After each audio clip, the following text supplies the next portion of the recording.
Disney adult. If that didn't just jump scare you and send a shiver down your spine, then you've either never heard of a Disney adult, never met one, or you're not human. Because you should be afraid. Very afraid. Now, of course, not all Disney adults are built the same. There's different levels of it. I'm talking about the most extreme level of completely obsessed to the point where it becomes their entire life and identity. Obviously, there's nothing wrong with being a fan of Disney products as an adult. I like a lot of Disney things. But there's a big difference between greaseball, goofball, goblin man Charles and a Disney adult that's willing to uproot their entire life just to be closer to the theme parks in order to go every single day. You may think that this is some kind of crazy exaggeration that doesn't happen, but it does. More often than you think. There are a large number of seemingly totally normal people that for some reason have been completely brainwashed and perpetually spend a large chunk of their paycheck consuming Disney products or just going to Disney properties way more often than any reasonable person should. It's so weird. And Disney knows this, which is why they've now recently announced that they're building their own community, their own neighborhood basically, for Disney adults to go live together and be part of the Disney family forever. Even just the marketing material give me the heebie-jeebies saying that this is going to be the best chapter of your life, like forever. I don't know, that's eerie sounding. Visiting a Disney neighborhood sounds worse than visiting hell. At least the demons and devils in hell aren't pretending to be something they're not. Because Disney is an evil corporation. I don't care how you spin it, no matter how big of a fan you are of Disney properties. Disney as a corporation is one of the greediest, shadiest, and just downright deplorable companies there is in the world. For a company that's supposed to be all about magic and being the happiest place on earth, the only time Disney seems to be at its happiest is when they're magically face-fucking you with their insatiable gluttony to shake you down for all of your lunch money and keep you perpetually suckling on their teat, consuming only their milk. It is a scary company. I'm not here to really get into the weeds of all of the awful things Disney has done since its inception, but I do want to get into the weeds of the neighborhood here because I find this to just be like a dystopian idea where corporations like Disney are going to start building their own communities. In my opinion, it's just an alarming idea. But anyway, the first one from Disney here is being pitched as story living, and there's no information on pricing that I can find at the moment, but since it's Disney, you can bet your sweet bippy it's going to be overpriced. You'll be paying 7 figures for a 1-bed, 1-bath, 400 square foot crack shack without a driveway, because in the Disney neighborhood, you use magic to get around or some shit. Like, you're gonna overpay for your property in the Disney neighborhood, I imagine. But one thing that really stands out to me is in the pitch here, they have this legendary service notice where it says, at Cotino Community, which is the first part of Story Living, cast members will strive to deliver the same friendly Disney service you've come to expect. This was super odd to me. What do you mean cast members? It's a neighborhood, right? I've lived in neighborhood communities my entire life, and I've never seen NPCs wandering around checking in on me, making sure I'm abiding by rules and regulations, asking me questions. This sounds more like spies. And the whole idea of this neighborhood is actually bigger than I thought it was. It's not just a residential community. This is basically a place that they're building for people to go to die. In addition to having housing from Disney, the community is seemingly isolated from the rest of the world, just locked into this one fucking dimension over here, like where Squidward went to be all alone, but this time it's only for the most obsessed Disney fans. So you would have property in the community, and the community itself also has stores and restaurants and like activities and events all held within that neighborhood, as well as like a beach that you have to pay for access to as well, even as a community member. So it really feels like this is where people would go and then not leave. That's the design of it, because why would they? Everything they need is there and it's all Disney approved and you love Disney, so why not just go spend your entire life here and make sure you empty out your piggy bank the entire way before you shed the mortal coil? They have like a proposed 55 and older only community as well. So to me, it really just seems like they're trying to build the one-stop shop for Disney adults to go to die. Like, spend the rest of their life, spend all of their money on Disney and Disney only, so that way it doesn't go elsewhere, so that way they can have it all. And it's just so weird. I think it's such a fucking weird idea. So I went over it a little more on stream last night. I'll show you a couple clips of that before hopping back in for a bit more analysis. Have you heard about the city Disney is building called Story Living? Talking about the Disney neighborhood? That's got to be the worst place on earth. This place would be absolutely miserable to live. Imagine being in a Disney-only community. Have their own police force. The HOA would go crazy. Smiles mandatory. If not, you get executed in the town square. I wonder if you're allowed to have Netflix there. Oh, no chance. That'd be a crime punishable by death in Disney story living or whatever. The housing's too expensive, no one's gonna buy these. You don't know Disney adults. Disney adults will actually trample each other just for the chance of living in a Disney neighborhood. Touched the hearts and minds of people around the world for nearly 100 years. Okay, and stop sucking your own dick. Just show me the neighborhood. By our world-class Disney cast. As Imagineers, story is at the heart of everything. I still think it's so cute they call themselves Imagineers. Places to life, to immerse you in the. This exciting new venture will enhance, extend, and strengthen the Disney brand by allowing us to bring the magic of Disney to places you may never have expected. Surveillance. We enhance the Disney brand by spying on you. We own you. You live in our neighborhoods and you are literally our property. Community is something truly special. We're exploring nightmarish is the word I'd use. In the U.S. for our story living by Disney here in the community of Rancho Mirage. Just is this like WandaVision? Springs, kind of. And I'm excited to announce that worse. our first Story Living by Disney community will be located in experienced home builders at each site who contribute their talents and expertise to each community. But yeah, that's the gist of it. It's not really like Celebration. This is legitimately a Disney neighborhood. And I imagine those houses are going to come pre-built with some kind of surveillance or data harvesting program. Charles, I noticed at approximately 8:45 p.m. this evening you weren't smiling. Is something the matter? Do we need to have you re-educated? Be happy or else. It's not even so much about be happy, it's more consume forever. Consume or else. Do we need to send the Imagine police to have a talk with you? Oh, the police won't be imaginary. Those aren't Imagineers in uniform, I'll tell you what. Disney's absolutely going to have like a paramilitary force. They are going to lock this shit down. You can get in, but not out. No, you can get out too the second you can't afford to live there anymore. Or if you make the mistake of trying to download a competing streaming service. Contraband at the Disney neighborhoods is going to be like smuggling in a DVD of like Boss Baby or something. An animation that's not Disney. Disney wants to own human souls themselves. At least the Disney adults will all be in one place so we can avoid them. I mean, yeah, it'd be kind of like a quarantine zone for like the most brainwashed Disney adults, I suppose. And actually, I do wonder if they'd even be allowed access to the rest of the internet. I really imagine this Disney neighborhood being complete lock and key. Like, your days are designed for you. You're restricted access to a bunch of different things. Yeah, it'd probably just be like an intranet for the neighborhood. Because, I mean, if they give you unrestricted access to the internet, you could be leaving a negative review about the housing situation. You could be saying less than favorable things, and they can't have that. You should go there when built. Man, fuck that. That'd be going to like a Scientology church. That's scary.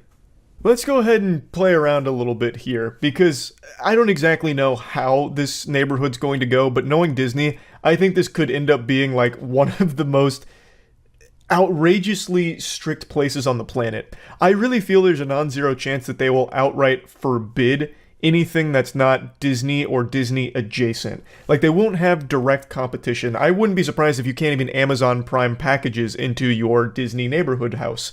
Like, they probably would just turn them away at the door or something. You can only order through Disney pre-approved services. I really think that that's not out of the realm of possibility, because it seems like they're going to really own this neighborhood. Everything is going to be Disney related. Like I said, the cast members thing really throws me for a wild loop, because that just seems like actual simulation cult shit to a certain degree, where you will be monitored. Like, it seems like it's going to be constant surveillance from the cast members on their community. I also do think there's a non-zero chance that there will be some expectations on their residents as part of like an HOA agreement where they'll attend Disney events or Disney hosted celebrations within the community and shit like that in order to get them active in the community or something, and they'll probably spin it as like, You gotta really embrace the magic. You're living in the Disney neighborhood, damn it, so come to all of our events. Why are you here if you don't want to be? You know, get over here, come to the events in order to try and get them on the hook to start spending more money on Disney-related shit and continue the brainwashing. If you're already living in the Disney neighborhood, if you paid to be there, you're already pretty brainwashed, but this is like another level.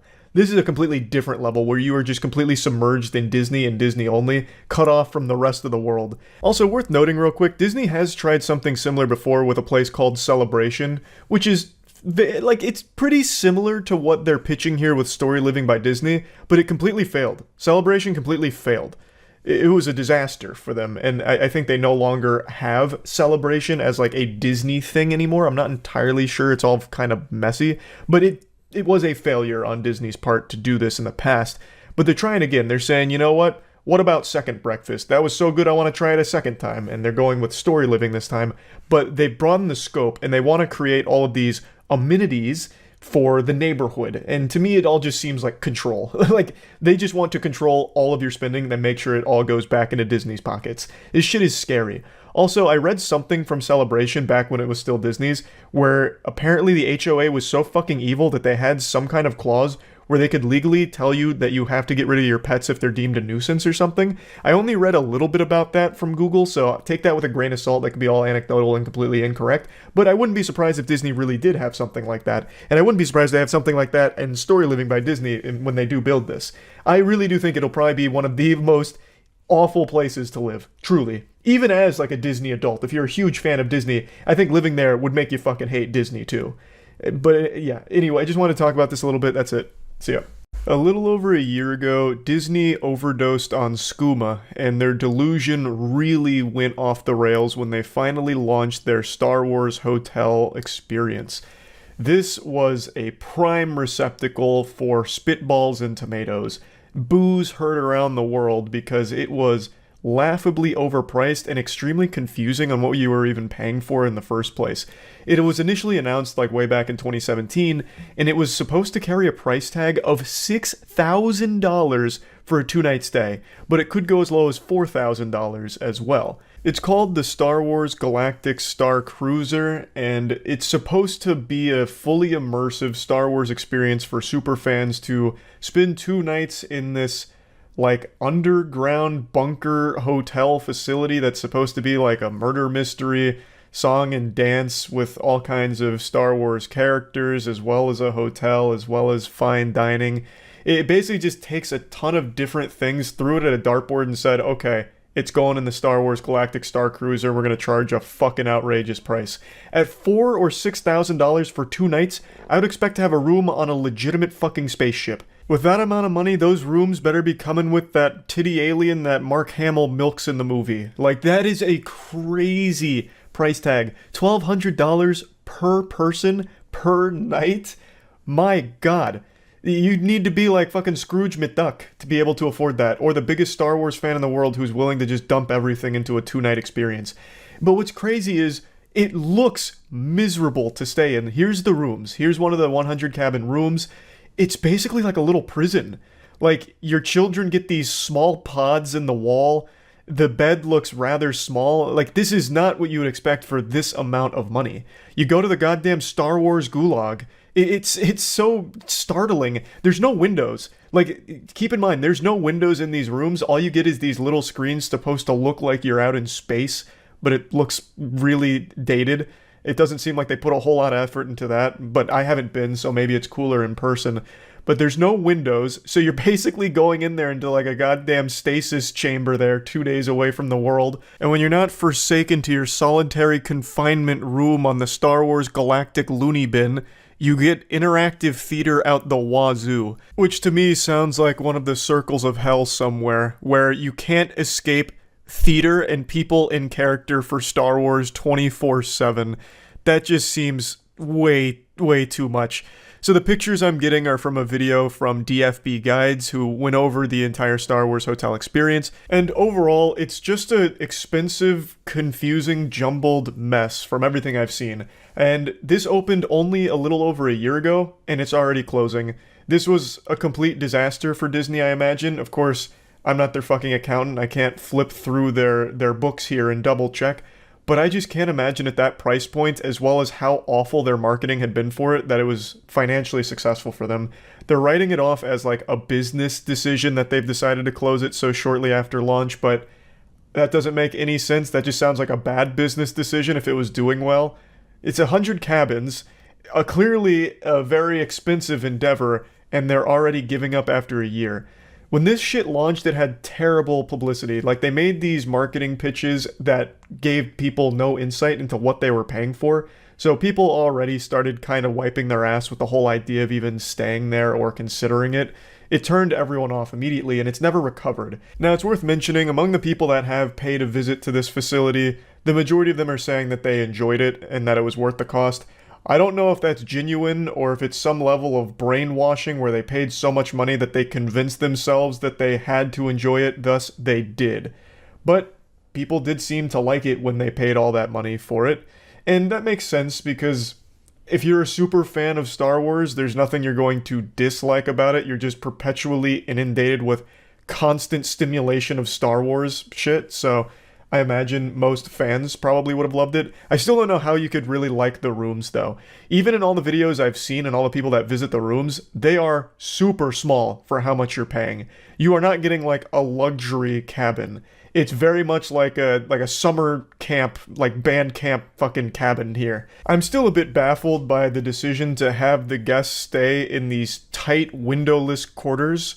Like, that sounds miserable. Why that? Like, what's the next Star Wars hotel gonna be? Pay $10,000 and we'll freeze you in carbonite like Han Solo? Like, this is not a comfortable, stay. Which I think is just ridiculous for how much you're paying to be there. And where you sleep in a hotel, I would argue, is the most important thing about a hotel. Though I guess in this case it's supposed to be more than that. It's supposed to be like a Star Wars experience where you fucking transcend the human race for a brief moment and take a journey into fantasy. But then when you come out from reality, you leave this underground nuclear fallout shelter of the Star Wars Galactic Star Cruiser, you realize you're $6,000 down and about to miss a house payment or something. I still can't get over just how expensive this fucking place is. Or was. The final voyage is coming up in September, so it's on its way out, but still. One other thing I want to mention is when these announcement videos were first coming out, these pictures were first surfacing of the experience, one thing that I heavily criticized was the food. It hypes itself up as being like fine dining, pinky out establishment kind of thing. And the food they were showcasing looked like slop. Actual prison slop that they would serve on a tray at like a maximum security ward. It didn't look like high quality food for that price. It'd have names like the Yakbi Shrimp Blue Milk Glorb Stuffer, and what you would see on the plate is like 2 tiddlywinks of pork and a small piece of bread or something. But after going through and watching more of the videos over the last like 4 or 5 months, the food does look fine. So I don't know why they chose the most unflattering promotional pieces for their food in the beginning, but it does seem like the food is a big hit with the people that go there, and from what I see, it looks fine. Albeit it has the cardinal sin that every high dining facility has, where you get portion sizes that wouldn't be enough to fill the belly of a bumblebee. So that's always, in my opinion, a bit of a scam to charge so much and receive so little, but that's just the trend in very expensive restaurants, unfortunately. I always think portion sizes are important, so if you're paying a lot of money, you should be able to fill your full belly. You should walk out of there feeling full, satisfied, and your gluttony, satiated. But anyway, the food does look fine, and that was something that I was very vocal about in the beginning, being lackluster. Some of you may remember I toyed around with the idea of getting the gang together and spending the 2 nights at that hotel. But we really sidelined that idea, fucking flushed that down the toilet because that is way too expensive. So I don't think we're ever going to do that. That's not worth the amount of money for the sake of like basically a joke or just to experience something awful. Like, none of us are huge Star Wars fans. Like, I like Star Wars, I couldn't stand the new trilogy, but overall I love the Star Wars universe, especially everything with the Old Republic. This has nothing to do with that, so this wouldn't even be in my favorite era of Star Wars. And none of my friends are big Star Wars fanatics either, so it's not like we'd get anything out of this other than like not having fun and trying to make a joke out of it, which is not worth fucking $6,000. So I don't think that's happening. I want to go ahead and clear that up. We're not going even before it closes. It's not worth it. Now, at the funeral for the Star Wars hotel, Disney's trying to put on a strong face, saying that this premium boutique experience gave us the opportunity to try new things on a smaller scale of 100 rooms, and as we prepare for its final voyage, we'll take what we've learned to create future experiences that can reach more of our guests and fans. I'm not on the Disney Superstar Board of Directors or anything, but I'll offer you some free consultation here. Lower the price. No one is paying $1,200 per person per night. That's a crazy ask. You could have saved yourself a huge headache if you just made this more accessible financially for most people. I think that's the way that you reach new guests and more fans, right? Like it seems like a pretty simple solution to the mathematical equation here. So I think it was just way too expensive. I have no doubt there's a lot of people that probably would have loved to go there and couldn't afford to. So they completely missed out on that entire market. Now, like I said, they are trying to treat it like a learning experience, and I have no doubt they fucking learned a lot from this. They invested a ton into the project, a lot of time and a lot of money, and they're kind of eating shit on it, it seems. So, yeah, that's really about it. See ya. There's a problem that we need to discuss briefly, so please step into my office and close the door behind you and get a bucket out for puking. It's about to get gross. Disney, a name I'm sure you're all familiar with, it's a place of magic, adventure, and dreams. But what happens when that dream becomes a nightmare? And I'm talking about a sleep paralysis demon that's recently been paying Epcot a visit. And more specifically, Remy's Ratatouille ride at Epcot. Remy's Ratatouille has become less of a ride and more... Hello, Io. She heard Ratatouille and, sprung into action. She's a huge fan. But yeah, anyway, I don't know what it is about Remy's Ratatouille, but they are summoning the pervert devil. It's like a full-blown exorcism, but instead of dumping out ectoplasm and a haunted spirit, it's actually dumping out cum. There have been 2 separate instances of park guests going to the Remy's Ratatouille ride and exposing their penis. One of them was actually wanted for other sexual pest degeneracy crimes and was caught on Remy's Ratatouille smoking, watching porn, and masturbating, even finishing a full-blown climax and just dumped his DNA all over the Ratmobile. So he literally turned it into just a fucking cum dumpster. And then the following day, another park guest was getting trespassed outside of the Remy's Ratatouille ride. And during this situation with the park authorities, the guy just dropped trouser, exposing his penis to the public, as if he was doing a show and tell on cock. Both of these cases happened only a few weeks ago, so Lord only knows what we could be in another month if this continues, if it becomes some kind of trend. Maybe this is the curse of Remy's Ratatouille. Yeah, it's getting scary out there. But yeah, I thought this was so fucking weird, and I hadn't heard anyone talking about it, so I figured it's our duty here to discuss the important things that others are too afraid to tackle, such as turning Remy's Ratatouille into your personal masturbatorium and ejaculating on this ride. It's a fucking ride made for children at a Disney park. It doesn't get more degenerate than that. It's unbelievably fucking disgusting. Someone mentioned that earlier. Man caught watching porn and masturbating on a Disney ride. Forgot to look it up though. New Jersey man caught smoking and watching porn on Remy's Ratatouille adventure in Epcot. That'll get you every time. I don't even know why they bothered to include smoking. That's like the least startling news here. Robert Fitzpatrick was arrested and charged with a misdemeanor charge of exposing his sex organs. That sounded like straight out of biology class. Was there no one else on the ride? There are warrants for Fitzpatrick's arrest for sex crimes in California and New Jersey. Further details on those out-of-state charges were not included.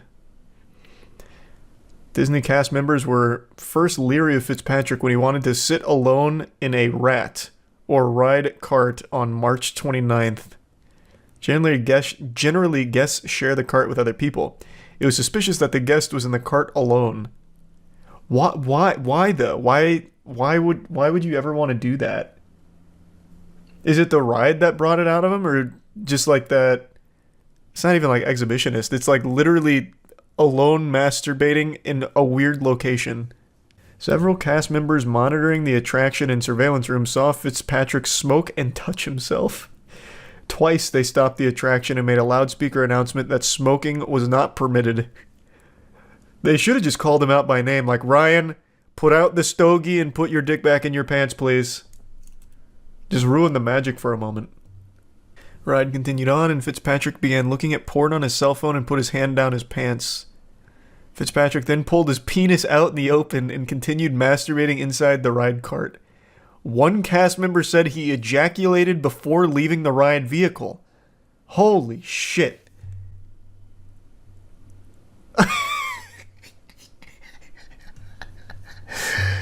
So this is what he defiled, huh?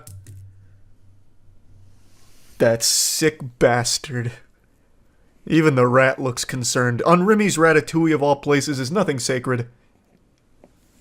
Have some decency. Take that elsewhere. Take that to Dueling Dragons, but not Remy's Ratatouille. Please. The rat is pregnant now. I know. And they're gonna have to retire the vehicle. Or rather, they should. At that point, that it's gone through too much already. Don't subject anyone else to the horror. Like, yeah, you can clean the cum, but the cum never fully leaves. The memories last forever. Just get rid of the cart, like a jersey, like a jersey number. Just retire it. Should be noted that although Robert was alone inside the cart has vents open to the public and is constantly being recorded while the ride is in motion. I haven't been on Remy's Ratatouille, but is this not a ride that like turns the carts around? Because I remember in a lot of these, like, I don't know, what do they call them? Like slow movers, Weenie Hut Jr. shit, where you just like slowly go through something and look at screens. Usually they have like the carts turn, and they, like, you can see other riders. Is that not the case for Remy's Ratatouille? Because I feel like at that case, there's a lot of families that got a lot more than they bargained for out of this show. It's trackless, so it does turn. I can already imagine like the parents like shielding their eyes. Oh, Jesus Christ!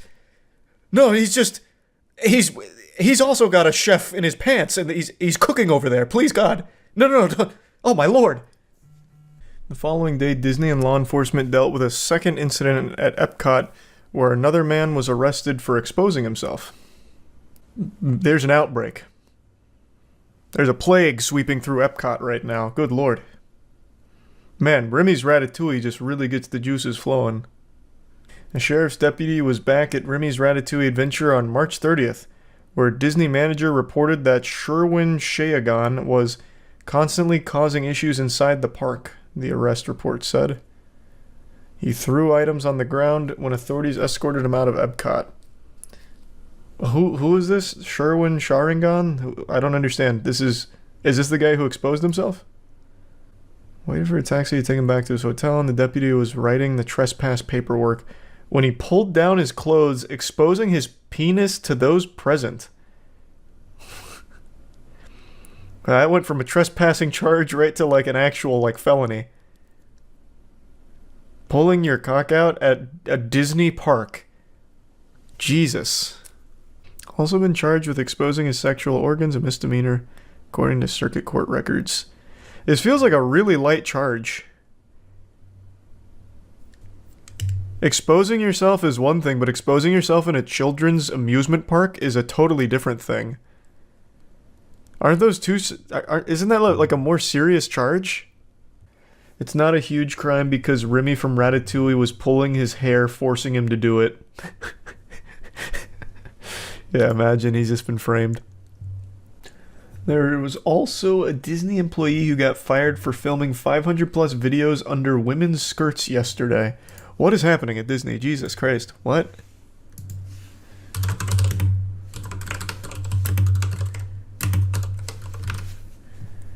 Disney employee accused of taking videos of park guests' dresses and skirts for years is fired and arrested.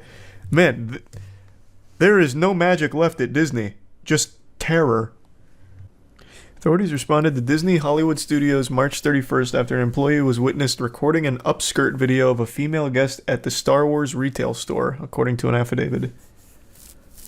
Jorge Diaz, 26,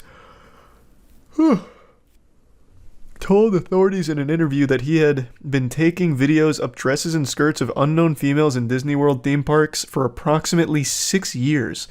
The man just openly admits it. He's like, so you finally caught me.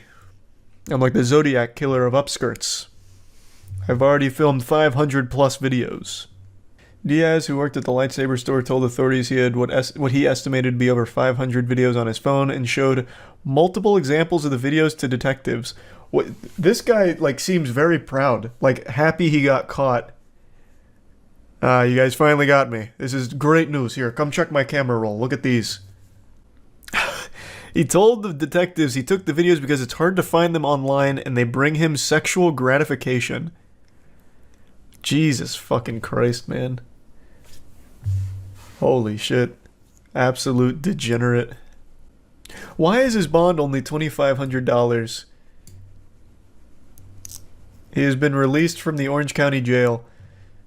You best be wearing jeans from now on when you go out around the area. This man's probably got a whole network of cameras set up for those upskirts. They were impressed by his honesty. Man, this guy is fucking evil, but he's an honest man. God damn it. I really don't know how their charges aren't more severe. To expose yourself in public is already bad, and to do it at a children's theme park is much, much, much worse. Significantly worse. And then the upskirt situation, 500 plus videos. This is a serial sex pest. These aren't, this isn't some goofy thing. This is actual crimes. The charges don't sound nearly severe enough for what they have done. So I was super shocked to be reading that. Maybe that's just preliminary charges, and as the case continues to develop, more things will be tacked onto it as they discover more and, go after them harder, hopefully. But yeah, I just wanted to talk about these situations because I hadn't heard anyone discuss it, really, and I thought it was fucking weird. So that's really about it. So yeah. Ever since Disney got the rights to Star Wars, they've been treating that property like a coin block in Super Mario World. They just keep jumping up and hitting it for an infinite money cheat code. They have been pumping out so much Star Wars content that by this point there's more Star Wars media than there is breathable oxygen on our planet. They've recently announced 9 new Star Wars games and 12 new shows and movies. Absolutely blasting everyone's ass with as much Star Wars as a colon can fit. Now, I would consider myself a Star Wars fan. I think the new trilogy is insufferable garbage that's borderline unwatchable, but I think anyone with eyes has that same opinion. But I like the extended universe and specifically the Old Republic stuff. So I'm not exactly mad that there's so much Star Wars on the horizon, but I am genuinely upset and really disappointed that they haven't announced a spin-off, like a show or a game, for Star Wars' most beloved character, Glup Shido. I'm sure most of you are familiar with the legend of Glup Shido, especially if you've followed Star Wars for any length of time, but I'll give you a brief lore recap. Glup Shido came into existence back during the Old Republic era and was able to achieve immortality, and he has thus persisted throughout all of Star Wars, mainly as a puppet master behind the scenes, controlling the narrative from behind.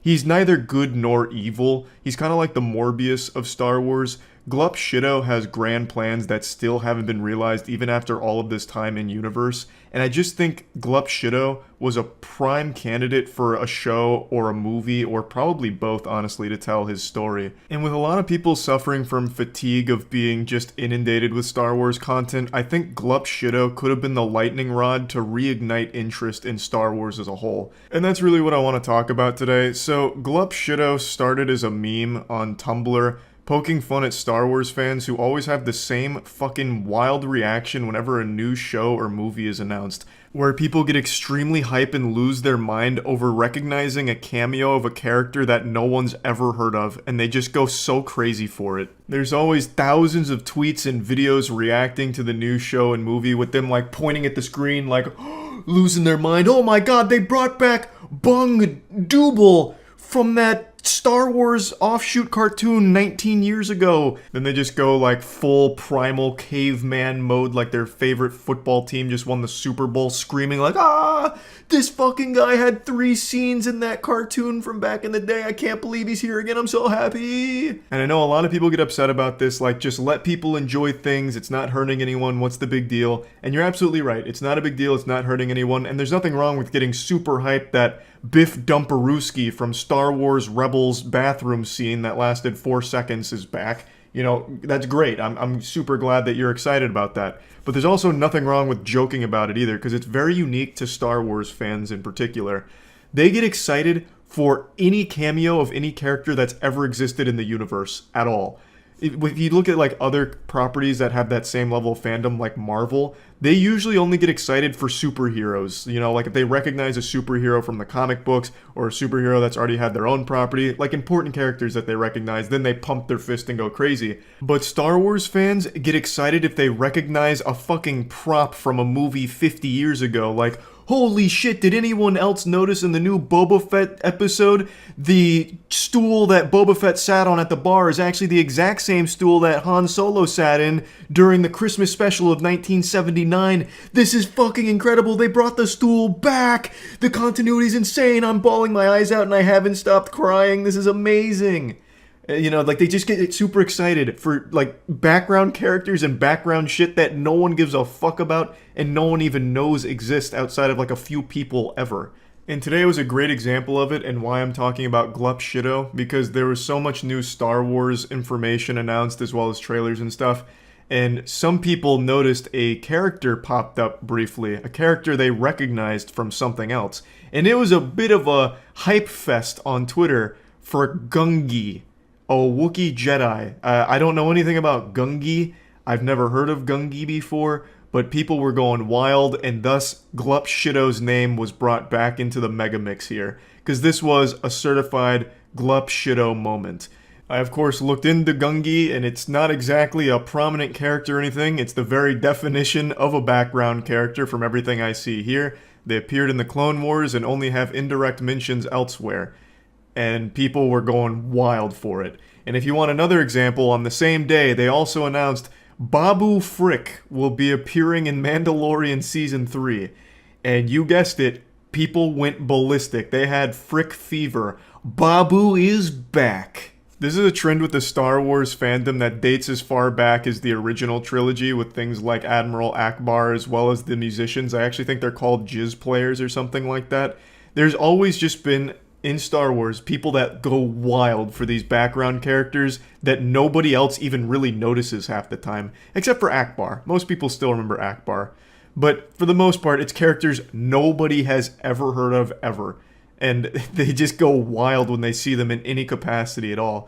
And there is something like wholesome about it. Like, it's kind of cute that characters like Babu Frick, who aren't really interesting in any way, still for some reason have a fan base around them. It's fucking amazing. So anyway, Glup Shido. I think the best thing Star Wars can do for itself is bring Glup Shido into the universe canon. I don't really even care how they do it. Maybe they do it as like a one-off mention, like on a foreign planet in their upcoming Andor series. The character goes up to like a real sketchy guy like Darth Insanius, and he's like, "Hey, have you heard of Glup Shido? Where is he?" No one knows where Glup Shido is. Like, you know, and that would be enough. Just bring Glup Shido into it officially at this point. Because half of the fan base actually engages in some real Glup Shittery with how wild they go for characters that no one knows or no one cares about. And I want to make it clear, I'm not complaining. I actually love to see these posts where people are like, Boogoobee is back! Holy shit, Star Wars made him canon! He started his fanfic on DeviantArt, but I just saw him flipping patties in the background of Jehubilex in the new Andor trailer. This is amazing. I can't believe I'm so happy. Like, that's great. I'm glad people are excited, and I get a smile on my face learning about more characters that'll probably have less than 4 seconds of screen time in the background of a show that no one has ever heard of ever. I think that's fucking great. I love that kind of like really niche, goofy shit. So again, I want to make it clear I'm not complaining. I just wanted to talk about it because I find it so fascinating and so interesting. as well as just overall entertaining. Because I think Glup Shido is such a great name and such a great potential character. They could go full Darth Jar Jar Binks with it and have Glup Shido be the ultimate evil. Like, that's where the Force comes from. The Force is just particles that Glup Shido has thrown out into the universe somehow. I don't really care. I just think it's really enjoyable. So I wanted to talk about it. That's about it. So yeah. The history of Disney's worst attraction ever, Superstar Limo. I don't know that one. Oh, because this was California. Yeah, I never rode this.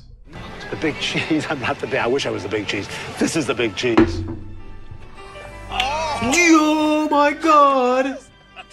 Mickey! For you all day. Well, I want to give you a personal tour of Disney's California Adventure.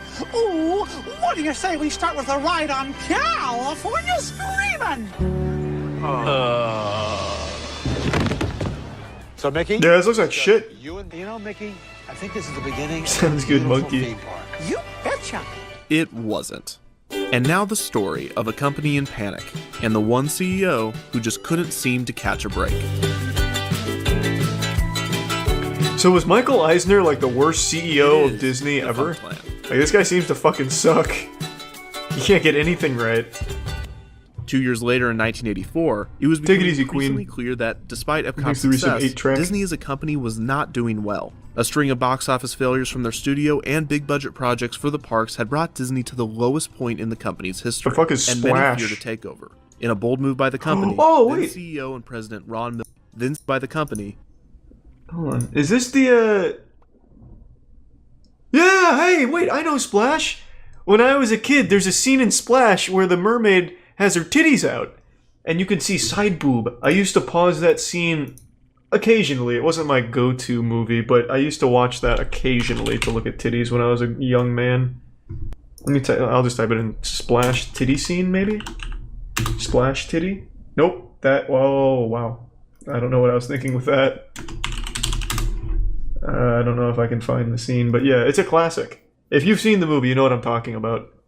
apart from the Disneyland Hotel, the Rather Corporation also owned the RMS Queen Mary, a retired ocean liner that was permanently docked in Long Beach, California. After Disney acquired the Rather Corporation, Eisner became interested in transforming the Queen Mary and surrounding land into a new resort called Port Disney. Port Disney was to feature very hotels, ambitious. a cruise ship dock, and an all-new ocean-themed amusement park called Disney Sea. Eisner pitted the cities of Anaheim and Long Beach against one another, trying to decide whether to build Disney Sea as Holy the shit. Disneyland resort or build it in Long Beach within Port. Imagine if he The actually announcement was made in that. January 1990, and Anaheim and Long What Beach both the worked with fuck? Disney That in looks order to bring a new nuts. theme park to their city. However, the citizens of both cities were not. This man thrilled was with the straight expansion, building citing Atlantis. the issues the residential neighborhood. Eisner had a simple technique that he often used when he decided on new projects. What The will lose technique us is the known most as money jealousy. quickest? Whenever Eisner saw another Classic company Eisner. doing something successfully, he decided that Disney would do the same thing. Moreover, he would take the idea and do basically the same thing in basically the same place. For instance, after seeing the success of the amusement park zoo hybrid Busch Gardens Tampa in the early 90s,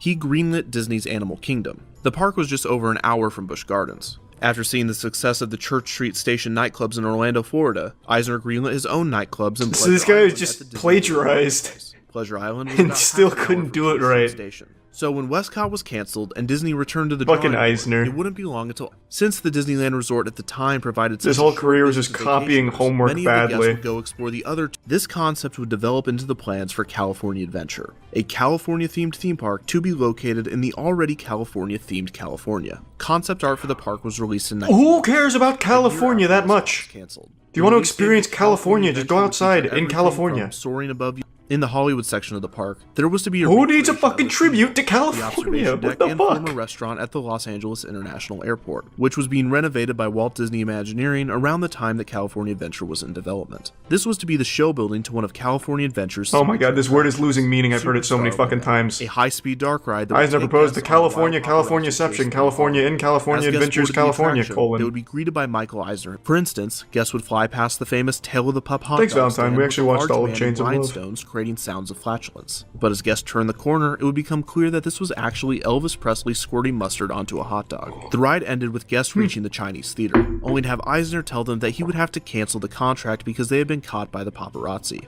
Then, a picture taken of guests while on the ride would be shown. cropped into a tabloid reporting on their limo chase. After this, guests would exit and walk the red carpet into the Chinese theater, which was the gift shop and exit to the attraction, where fake Oscars, on-ride photos, and t-shirts would have been sold. The original concept of Superstar Limo was nothing groundbreaking, but it seemed that it would have been a fun dark ride that would have fit perfectly in the Hollywood section of the park. However, the mid-90s version of the attraction would not be the one that guests experienced when the park opened. And this time, it wasn't Eisner's fault. I can't even believe that. Eisner paid him to say that. In August of This was Eisner's 1997, fault. in Paris, France, Diana, Princess of Wales, was killed in a limo accident. Her driver was supposedly fleeing from paparazzi when he lost control of the wheel. The tragedy captured the attention of the entire world, who grieved the death of the princess and the other passengers. As for Eisner and his team, they now had a big problem. Superstar Limo could no longer be a high-speed paparazzi chase. It would now seem that it was some sort of twisted reference to the tragedy. The Imagineers scrambled. Eisner got fucked on that one. Cloning it. Unfortunately, if their job was to please the boss, they had done it a little too well. Eisner, who had been in the entertainment industry for decades, adored the inside jokes and Hollywood gags. Jesus Christ, Eisner. He greenlit the new, terrible version of the attraction. Imagineering, most likely baffled at what they now had to do, did their best to make the attraction work. This art style was also used within the ride itself. The only three-dimensional animated figures would be that of celebrities, but due to the lack of budget, who was that, Jared Fogle? Who the fuck just popped out there? Disney company already had contracts with. Also, these were not animatronics, but barely animated figures with minimal, unconvincing movement. At some point, who was that? That's Regis? Was going to be bad. The retooled ride opened with California Adventure on February 8th, 2001. So was it as bad as they thought it would be? Yes. Yes, it was. I want to see it. Let's fucking ride it, baby. Get me on there with a GoPro. Let's go. The inside jokes to California and the entertainment industry would begin with a female announcer giving instructions to arriving passengers. Try not to fall asleep on the ride. That's the only rule. No schmoozing. Oh, hey, that was the only rule. Fuck yeah. Good guess. A genius. Entertainment news report. After guests winded their way through the queue, they would approach the ground transportation section of the airport and board their limo. A sparkly, purple, cartoonish limo. Hey, that looks pretty cool if you ask me. Cars and tells them to enjoy their premiere. That's a solid whip. Sent on their way into their this is fucking drifting around corners. An announcer tells them to keep their hands, feet, and egos in the limo at all times. Ha! The limo enters a dark tunnel. Hey, don't be mean to the ride. What the fuck? It's not their fault. They didn't want to do it. The next show scene is the Sunset Strip. Here, guests get to see Tim Allen and Jackie Chan. Tim Allen! And Jackie Chan, yeah! Guests are shown an on-ride photo of themselves before entering the final tunnel, where their agent tells them that they are a superstar. And that was Superstar Limo. And Hookins. I don't know why he called it the worst attraction ever. That shit looked fucking awesome. Here we go. Now this is not a scary fast ride, right? No. This is just like a... You don't get it. You can't just experience it with a video. You have to be in there and feel the hydraulics and the adrenaline of like being in the car as it slowly drives through. It's not the same with just a video. This is a really easy ride to go on. Yeah? Okay. JCC in sync. Woo! Let's fucking get it. Wow. Hold your breath now. Whoa! Whoa! Look at how much fun Drew's having.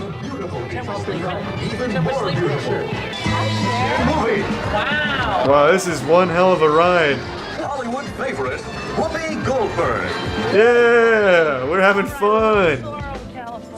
There might be no better way to illustrate the reaction the public had to the ride than the on-ride photos. It is no surprise that the ride was received negatively, with guests complaining Can't that they imagine waited why. a half hour to ride the cheap pop-up book. Superstar Limo was not the only issue. California Adventure as a whole was berated by the general public and critics alike. But overall, the lines were so short at times out here. I thought it was closed. The new management team constructed the Pixar-themed dark ride, Monsters, Inc. Mike and Sully to the rescue. The simple dark ride would take guests throughout the events of the first Monsters, Inc. film, and it was set to open on January 23rd. Looks like shit. Boo, where's Tim Allen? Oh wait, Tim Allen actually does voice in this, doesn't he? Oh no. The ride very much lives on. Tim Allen is in Monsters, Inc., isn't he? Since the Monsters, Inc. dark ride was a quick fix. No? Okay, alright. Boo, fuck this, no Tim Allen. And there was one more thing. Oh yeah, they stripped the Sonic, C-list celebrity wouldn't watch figures that and dressed tonight them into anyway. various animatronics throughout the ride. Some of these zombatronics are more obvious than others, and the Drew Carey and Jackie Chan figures are especially easy to spot. But don't worry, yeah! most, if not every... The story is a good reminder that even a company as big as Disney can still get themselves into financial difficulty, creative gridlock, and even some pretty wacky situations. That is pretty wacky. Defunct Land. Okay, one more defunct land. The failure of Disney's Chuck E. Cheese ripoff Club Disney. I'm thinking the Chuck E. Cheese one as well. During all of this, Eisner himself would cash in stock options of nearly $600 million. Holy Money was shit! flying all over the place at the Walt Disney Company. What but none the of it was going to fuck? the company's other major division. Disney Parks had gone on a roller coaster of its own. No wonder he didn't fucking care about making Disney any good. Disney decade was Good not going God. as planned. Defunct Land is filmed in front of a live studio audience. Was that In Killer the Bean? 1990s, the Wild West of They get themed Jeff Lu to entertainment, voice that one? apart from the recent themed restaurant chains, were sprouting up all over the country, with the usual suspects being Rainforest Cafe, the Hard Rock Cafe, and Planet Hollywood. Oh, Planet The most Hollywood was so unexpected of the good. new developments might have been the fuck? rise in Place was indoor great. children's play places. These were a mix of tubes, slides, ball pits, nets, stairs with steps. Stupid following kids your having body, fun on a socks, boring course. Socks with holes in them, Running swing here? I don't think so. Damn, marketing was so different back then. Holy shit. I don't think so. Then where? This is like some TikTok shit. DZ is made just for me. The place where I can really cut loose. What the fuck is DZ? D's nuts or something? Like, what the fuck is I this? don't think so. I've never heard of DZ. Discovery opened Zone? its first location in Kansas, opening 39 more locations until being purchased in 1992 by wealthy Chicago businessman Donald Flynn. In less than 3 years, Donald the chain Flynn, expanded big to man. 340 locations. McDonald's had noticed the competition, and in 1991 had created their own chain of indoor I don't amusement know about centers that, named num-nums. Leaps and It's Bounds. too nostalgic. McDonald's would not be able to keep up with Discovery Zone, and would sell all 48 Leaps and Bounds locations to the company in 1994. Around this time, Blockbuster Video, who owned about 20% yeah. of Discovery Zone, would up its stake to Blockbuster. 50.1% and would The assume Goliath. control of the company in 1995. And 13 fun centers, along with the Discovery Zone name and logo, were purchased by the company's main competitor, a powerful rat Oh, named Charles shit. Entertainment Cheese. That son of a bitch. America, say Chuck E. Cheese. Wow. America, say Chuck E. Cheese. That is horrifying. What the fuck? I cannot believe this place was successful. This is like actual horror movie shit. Like, that rat is fucking methed out. Many Thanks for locations would be Sophia. quickly bought by rival chain Showbiz Pizza Place, which was Ooh. started by a Chuck E. Cheese franchisee in 1980. Showbiz Pizza did not rebrand any of the Chuck E. Cheese restaurants, and the two chains would eventually be merged in 1990, with Showbiz Pizza Time Incorporated choosing to go all in on the Chuck E. Cheese brand, abandoning Showbiz Pizza's animatronic band, the Rock-afire Explosion, in the process. Throughout all of the Damn, financial Showbiz issues is and going in restructurings, on the there were technology still over there. 250 Those animatronics operating look smooth. locations in 1992. It was around this time that the Walt Disney Company took note of the success of these companies. While they might have been late to the game, they expected to fit right in. After all, Discovery Zone had been described as an indoor Disney World, and Chuck E. Cheese has used Disney as a major inspiration during its development. Exclusive one zone. If Disney utilized the same concept, implementing their attention to detail and intellectual properties, they could dominate the new market. And dominate they did. One day, Michael Eisner himself walked in looking to purchase some items for Disney. The fact that the CEO of one of the world's largest corporations was concerned with something as small as furniture was a true testament to Eisner's micromanagement. Levitt and Eisner apparently hit it off, and he was quickly named Director of Corporate Projects and Executive Assistant What? to Eisner. During his first tenure with Disney, Wait. he would also become an executive in charge of Just 'cause he overseeing fucking Walt gave him Disney an over-the-pants World's hand job at a resort and furniture store? entertainment locations, What? including the Disney Village Marketplace and its Pleasure Island nightclub district. Levitt came up with the idea for an ESPN-themed restaurant to be placed on Pleasure Island. In 1993, How do you Levitt even left Disney convince to the head board Wayne of directors Fisher to USA, accept that? a company that I was shopping for operated multiple furniture, and you Hard gotta Rock meet this Cafe guy, locations. Art Levitt. I mean, he was, Just so, 2 he was years such a nice later, guy. He gave me like a returned to fucking Disney, fist bump and shit. equipped with new expertise I'm gonna on put him in charge of our whole location-based themed company. Entertainment, an area for children under 3 called the Pooh and You Corner, a storybook time, and a variety of arcade games. Cool name. At some locations, there was a Little Mermaid themed Alright, area I'm just gonna go play in the where Pooh kids and could, You. quote, some locations had a magician performing tricks as Merlin, and the cake for the parties was catered by the What? Cheesecake Factory. A child That's could actually only enter nuts. Club Disney with an adult, and both were given a Cheesecake special Factory wristband with a bangs. barcode. I mean, that's so like no child could leave with if you don't know different what you adult want to than eat, the you one go to they the came Cheesecake with. Factory This and you was get a to whole ease the fucking minds of dictionary parents, full of to allow pages the and kids pages to of roam shit to free eat. within the complex, So and to many ensure different that food no items, parents all treated Club 20,000 Disney as a calories. daycare center. The head of attendance calculating at the Walt Disney Company estimated that over 10,000 visitors would show up on opening day. And surprise, he was a little off. When Club Disney opened its doors on February 21st, 1997, only 1,000 visitors showed. Oh, proving that shit. No one had learned anything from Euro Disneyland's opening. One sheriff was quoted saying, "We were expecting a lot more people. Maybe because Disney advertised that tens of thousands were going to be here, it That's scared rough. people away." While reviews were positive, Club Disney was not without its critics. One of the higher-end malls that Club Disney had moved into accused Disney of ignoring the complex's theming standards by implementing their cheesy design.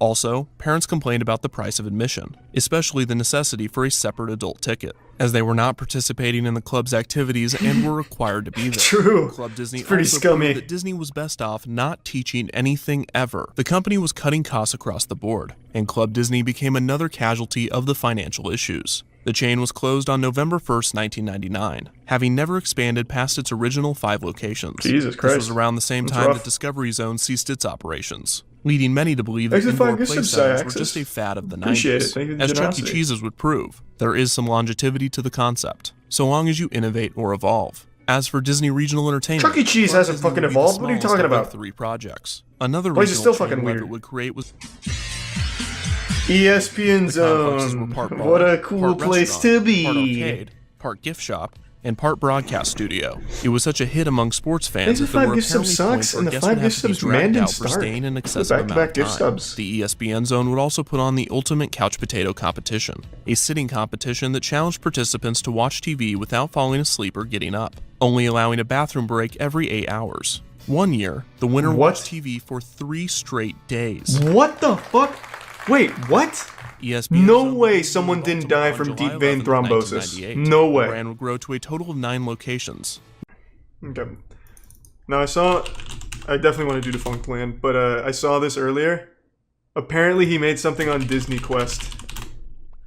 This tickled my nutsack real hard, because Disney Quest, I loved Disney Quest. I used to go to Disney Quest as often as my parents would let me. This was the fucking innovator of gaming.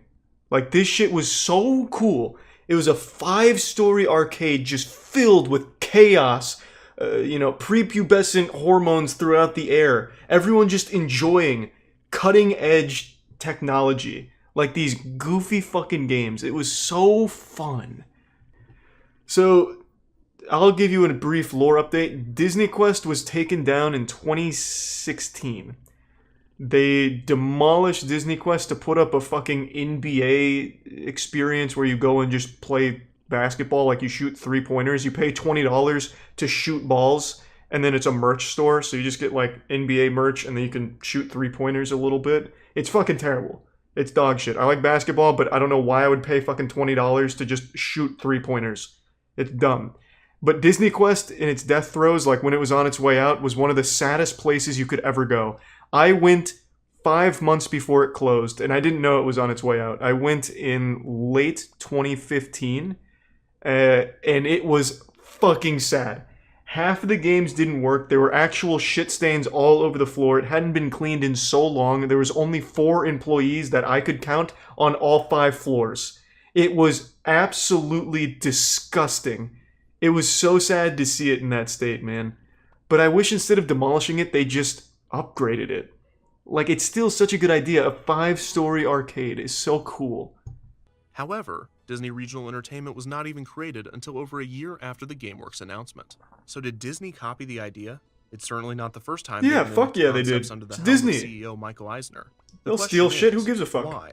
Out of all of the entertainment That's concepts what they do, sprouting baby. up in the 90s, these parks, The birthplace of GameWorks let's wasn't party, stealing any party, business party from Disney. tonight. Yes. The locations hadn't even been announced. Fuck so why yes. expand into an emerging? I still have that. volatile- Hold on.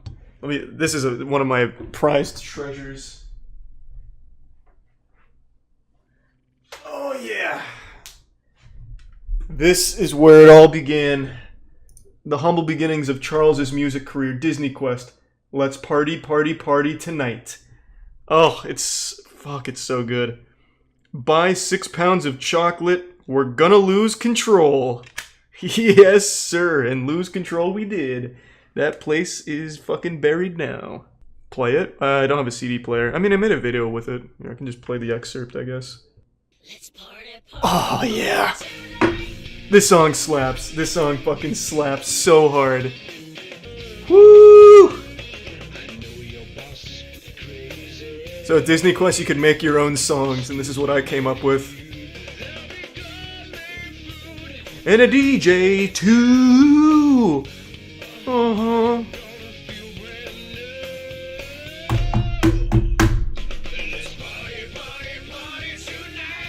Is this actually you singing? I was 8 years old. Yes, it was me singing. Such a good song. I mean, that song is timeless. That's up there with the greats, like the Bohemian Rhapsody for kids. God, what a good song. Thank you, Disney Quest. Sample it for a gentleman song? I actually wanted to. I still do. I wanted to turn it into a Doom-style song and come up with like a crazy, violent, hyper-hardcore, gory music video for it.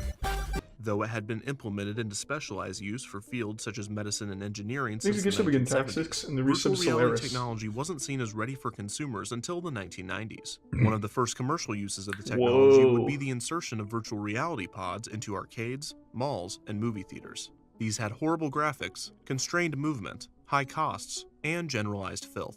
The system in one game so not much has changed. Around $50,000 to purchase. Take that VR. Cost the to play, Now, VR is kind of wacky these days, actually. That's just disingenuous. And $10 VR is to play fucking when nuts. adjusted for inflation. By the late 90s, the future of the medium was bleak, but GameWorks, and therefore Disney, saw potential. And there was a lot of virtual VR reality games at Disney simulators Quest. Would be the main attractions of By that both I of the mean playing 3. complexes. There were 3. Disney Quest opened its doors There's a on Prime June Kimmy. 19th, 1998. There was little build-up to its debut, and the structure was nearly finished a so year prior good. to its opening. When questioned in the months leading up to its opening, Levitt and other executives referred to That the game complex sucked as the ass. ultimate interaction. This game is dog shit. This was like the central focal point when you first enter Disney Quest. On the first floor you'd come in, this is the first thing you'd see. It's like this dog shit ass fucking pinball hockey hybrid game that is just completely rigged. At random it would choose one of these little pods here to win, and no matter what you did, that pod would just fucking win. It was terrible. Still, in the summer of 1998, a large crowd gathered to enter Disney Quest for the first time, not sure what to expect from the new experience. Hello, I'm Michael Eisner. I'm here in the virtual reality studio where Disney Imagineers are creating a whole new world. Oh, yeah, they are. It's a beautiful world, too. Inside this headset actually allow you to step into the world of Aladdin on a magic carpet ride. It's called virtual. It's a world which only exists. Yeah! Reality. Look at how cool the world is! You see not just what's on the screen. It's so full of life. The building was a huge 5-story, 100,000 square foot blue box. On the front and back of the building, there was a large set of Mickey ears with Disney Quest in large print. The building had no I might even be in this adding video to at the some point. I mystery fucking surrounding lived its here for a contents. while. Concept art for the complex They the gave you building like a slightly season different, pass that was just more free entry for like a whole style, fucking year also for $100 incorporating or the some proposed shit. monorail It's track crazy. to the downtown Disney complex. No, this was the setup to the illusion that the Oh! elevators were actually flying you to Holy a new shit. land. It was a subtle and fun touch. Forgot about the gold At the end elevators. of the lobby were the turnstiles to get on the elevator. Disney Quest was designed with a central hub, known as Ventureport. Upon entering the main area, guests could see a structure. I hope that he goes appeared to through the be a majority of the futuristic rides. I telescope. remember, like the Connected big to rides, I Ventureport remember were most 4 of them. bridges. The replay zone, located on floors 3, 4, and 5, featured midway on the moon, a classic arcade where guests Yeah, could play this was the games most like boring Pac-Man, part. air hockey, skee-ball, and Yeah, Tron. kinda An sucked. attraction called Buzz Kinda Lightyear's sucked. Astro Blasters Banger. also resided in this area. Banger. This was much different than the Buzz Lightyear dark rides that can be found at Disney parks throughout the world. That is a Disney Quest full-blown version was an banger attraction alert that right there. combined bumper cars with dodgeball. Each vehicle contained 2 guests. One would drive the car, and the other would fire dodgeballs at the other vehicles. The next zone Those was were fucking Store Zone, cannonballs is what also you were located on firing. floors 3, 4, and 5. Shit was the main game nutty. in this area was the guests would stand on platforms and lean in different directions, Game controlling sucked. virtual pinball on a large screen. Another game in the Score Zone was one of Disney Oh, Quest's yeah. premier VR attractions, Mhm. Ride the Comics. Guests would don large visors and hold motion-detecting sabers, swinging them violently as they fought. Oh, villains to make yeah. different Now we're secrets. feeling There it. were multiple bays. Urgot was Bays in this moved like game as well, by spaceships. the way. The last attraction in the Score Zone was Invasion, an extraterrestrial. Riot Games ripped off Ride the Comics. Urgot was the main villain in Ride the Comics. Hold on, let me see if I can still find the pictures. Damn, it doesn't have the boss battle. Yeah, one of the main bosses that you'd team up on and ride the comments was quite literally Urgot. Well, this is sad. They didn't even, like, put their artwork online for prosperity's sake. It's just dead now. I can't even find, like, the promotional pieces. Well, I guess this is as close as we get. Yeah, this was one of the bosses. Quite literally was Urgot. He had, like, a little walker that he'd walk around on. Other attractions in the Create Zone included Radio Disney Song. Yeah, that's the place. That's where this banger was brewed. Let's party, party, party tonight. That came from the Songmaker booths there. They should have named one of them after me for the fire I created in this laboratory. It's almost fucking insulting that my name isn't on one of these booths. Cyberspace Mountain. Cyberspace Mountain was a simulator ride in which guests could design their own roller coaster. So good. It began with a tutorial presented by Bill Nye the Science Guy. Fucking Bill. To riders how to properly construct their coaster. Cyberspace Mountain allowed guests to ride their creations in a simulator car capable of tilting, turning, and even flipping them. Oh, it was so good. A version of this concept would later appear in Disney parks as the Son of All Thrills, a bitch. 2009 addition to Innoventions in Epcot. The last zone was the Explore Zone. But it was kind of Weenie Hut Jr., because if you made the ride too extreme, they wouldn't let you ride it. So if you did like 6 corkscrews back to back, they wouldn't let you ride it, because the G-forces would kill, like, actually kill you. The third immersive attraction was this one was okay. This one was kind of cool. Guests would board an inflatable raft. You'd row and shit. On top of a large pad yell at your mom for not putting her fucking back into it. Jungle Cruise at the Magic Kingdom before a virtual skipper sends guests to the age of the dinosaurs. The skipper accidentally drops the device that controls the time machine, and guests paddle down the river in an attempt to grab it. The pad below reacted to the player's paddles and the They spray you with toilet water too. Yeah, you get hit with raw sewage to really get immersed. Explore Zone was Treasure of the Ink. Disney Quest also had a few restaurants that guests could eat at. These counter and they were good. Food Quest, the Wonderland they only like Cafe, sold French fries, and that was about Factory it. Express, a smaller scale Cheesecake Factory concept exclusive to Disney Quest. The complex, oh my god! Rush in Ohio, was given Buzz a large Lightyear just opening blows up. Apart from the criticism of the complex's cheesy architecture not fitting in with the surrounding area, true, they weren't very sure out of whether place. Disney would see a return on the investment. Interest in both GameWorks and Disney Quest was dwindling fast. The ever-changing landscape of technology was diverting consumer focus to the internet and home consoles. And while the public was eager to experience both indoor amusement center concepts, the chances of locals becoming regulars was falling. Where are the gamers at? This meant that Disney Quest Chicago would Let's have see some to rely more on gamers, tourists, which did not bode well for a large-scale regional expansion. The head of attendance calculating at the Walt Disney Company estimated that around 3 million guests would visit Disney Quest per year. Pretty good. However, this would have been nearly impossible, as proved by this quote from a 1999 article from the Chicago Tribune. The average length of stay is in the 2.5 to 3 hour range. So to cram in 3 million visitors a year while maintaining some crowd control, Disney Quest would have to stay open about 17 hours a day. Shit, who did the math? Redditor? Full capacity. No, they killed Disney Quest. No one had with learned math. anything from the opening of Club Disney. In late 2000, both Disney Quest Orlando and Disney Quest Chicago received a brand new attraction. Hercules in the Underworld was replaced by Pirates of the Caribbean Battle. This was a much better version, which featured large screens surrounding a miniature pirate ship that guests This one was cool. Each player would have a physical cannon that would fire digital cannonballs at enemy ships. Guests playing the game would have to defeat the Jolly Roger, which was not an easy task, and the majority of players would lose the game, with their boats sinking. Yeah, this game was hard as fuck. This was like the Dark Souls of dead VR games. Games were designed by Randy Posh. On top of this, reviews of the Chicago location had not been stellar. The lines were long, the price of admission, $16 for 2.5 hours of games, was too expensive for That's many, and the pretty complex did good, not to be deliver the Disney fair. magic that the theme parks could. The old Disney Quest magical Orlando Disney probably Quest? resorted I mean, well, shit. But Disney Quest Chicago, however, 2016 came and went, with Disney Quest staying open the entire year. Really? Wait, It what? would be until January 30th, 2017 that Disney would announce that Disney Quest's final day was to be July 2nd. To commemorate I the thought it closed closing, in 2016. Apple discounts made ticket prices, which had increased slightly in its nearly 2 decades of operation, exactly $19.98, as a tribute to the year that it opened. After 19 years of operation, Disney Quest closed its doors. The building sat abandoned for 1 month, until demolition began in August. Oh. Construction has begun on the NBA Experience, Ugh. which is set to open in the summer of 2019. And it sucks. The It's closure of trash. Disney Quest Orlando, Garbage. along with the recent I don't care what anyone says. Disney Quest? Fucking paradise. That place was incredible.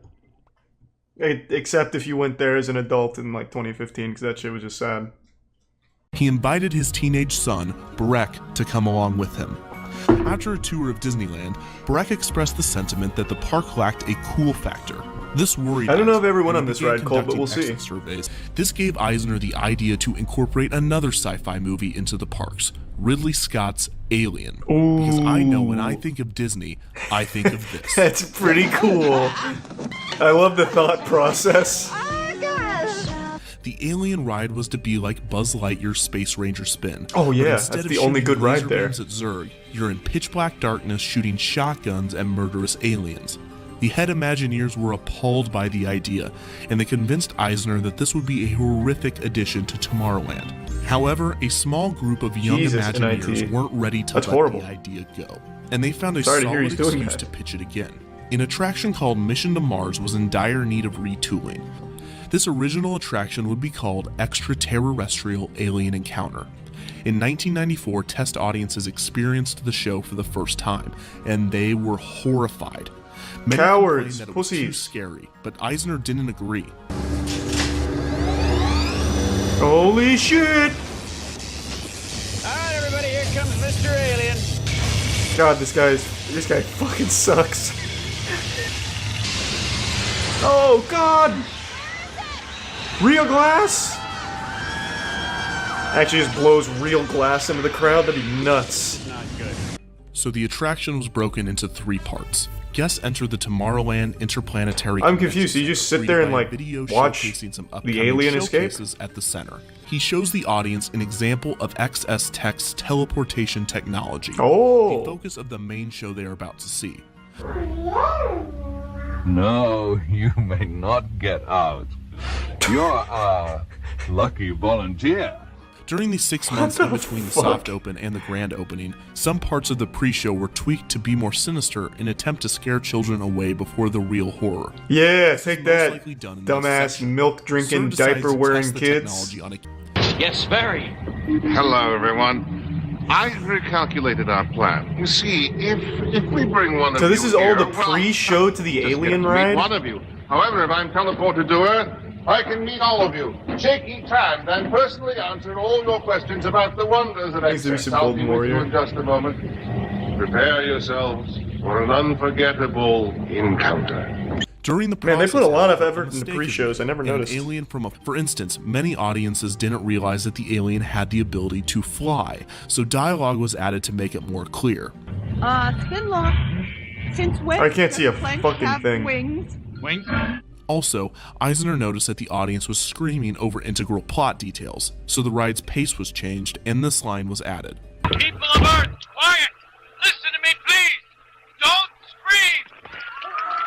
If you remain perfectly quiet, it probably won't eat you. The experience Eisner seems so personally offended that his plot isn't working that well. Shields barricaded. So what is there now? Well, in 2004, it was replaced by Stitch's Great Escape, essentially a kid-friendly 2004? version of Alien Encounter. Instead of the alien licking you and eating people, Stitch burps in your face. Many fans of Alien Encounter I must have went on despised the this ride, and it never became Alien truly popular among terrestrial at some in point. fact, the interesting reason for its closure is Jeffrey Jones. Yes, now that is important. He stars in the footage throughout the attraction as Clench. Yeah, someone In recommended him a 2002, while ago, one year Yuan. before Alien Encounter's closure, Jones was arrested for child pornography and luring and photographing an underage boy. Oh. This is a huge no-no for Disney. I would think so. A pretty big no-no for society, too, in fact. So that is the history of extraterrestrial Alien Encounter. Click on the link below if you're interested in learning where the remains of Alien Encounter are today. What a crazy how conclusion. I'm going to get them back, and where I And will this place it scary in- ride was closed because the actor in the pre-show was a pedophile. Just as you would have expected if you'd been paying attention. What a twist. No, oh my god, don't even he's made something on the Back to the Future ride. I'm gonna be watching fucking Defunct Land all night at this point. Back to the Future ride was my favorite ride until it was gone, and then it switched to Men in Black. Back to the Future ride was such a fucking banger. Last Defunct Land, and I swear to god. This ride was so good. Oh, it was so good. And I was just a huge fan of the movies anyway, so this had a special place in my boners. Back to the Future: The Ride. So good. This attraction was at Universal Studios, good. Florida from 1991 to 2007. You sit in a DeLorean and it fucking bumps and moves around, and Doc Brown's like, holy shit, Universal Studios we're traveling through time! 2001 to 2016. The ride was suggested Then you're 6 by years old and you're going, oh my god! Alfie Davies. The idea of a Back to the Future roller coaster had been Oh, thrown around yeah. but never developed. Wow. Because Universal's creative team realized that the coaster would move too fast to tell the story effectively. Boss Film Studios, headed by Academy Award-winning visual effects artist Richard Edlund, was hired. Richard, my man! Worked Thanks for on the Back to the project Future, with big artist guy. Greg McGillivray. They even built a mock ride vehicle to experience the Oh. film with the motion effects. Oh Boss god, Film the supposedly nostalgia's spent coming a year in on. this production process. Oh, but they were not boy. involved in the creation of the final Woo. ride, and there are two theories as to why. It was also said that Edlund's film had a weird fixation on blimps, and many different styles of blimps were supposed to fly around. That's a in the weird world. fetish. At some point, whether it be I'll make the in Back Edlund's to the film or Future an early ride, but only if we can have version of blimps. Doc Brown was to have an I evil like twin blimps. brother that would serve as the antagonist. The 4-minute ride film was shot on 70mm film and was to be projected on an 80-foot diameter Omnimax dome screen. Omnimax is a type of IMAX theater that displays film shot with a wide fisheye lens. I always It's thought that was going to be typically the used in future of museums movies and growing science up. centers, but Universal would use this technology to immerse riders It in the clearly wasn't. In Many fact, of it's the pretty creators dead, of the film I think. appeared in it either as an riders instead became incredibly thirsty after the ride, which Universal solved by adding water fountains near the exits. God damn In it. the end, Universal had constructed Fuck. the largest ride simulator ever created. It's so cool! Universal MCA began promoting It was such a good ride! in 1989. By now, I think we all should know the disaster that was the opening of Universal Studios Florida. I wouldn't call it a And MCA disaster. wanted to Bill avoid Cosby this was with Back to there, the Future. and So he's the never had attraction was anything go January wrong. 1991. And this was another star-studded premiere for Universal Studios Florida. But this time it wouldn't be embarrassing, because the ride worked perfectly. Yeah, The it's original cool. actors and crew of Back to the Future were thoroughly impressed by the ride, and so were the visitors. Regardless, the Back to the Future attraction that took nearly 5 years from concept to completion and $40 million to make had salvaged Universal Studios Florida. Movies have It was so good, too. supernatural to the limitless Son of a ocean bitch. of outer space. If you're to successfully cross the space, My god, I'm getting hit with super hard nostalgia. Jesus, Doc. I'm traveling back in time? Ah! I rode this so many times. I'd make my parents just do circles. We'd do the ride once, get right back in line, run it again. Do that 3 or 4 times. I love this ride. Speeds up to 88 miles per Oh, hour man. and leaves the Institute.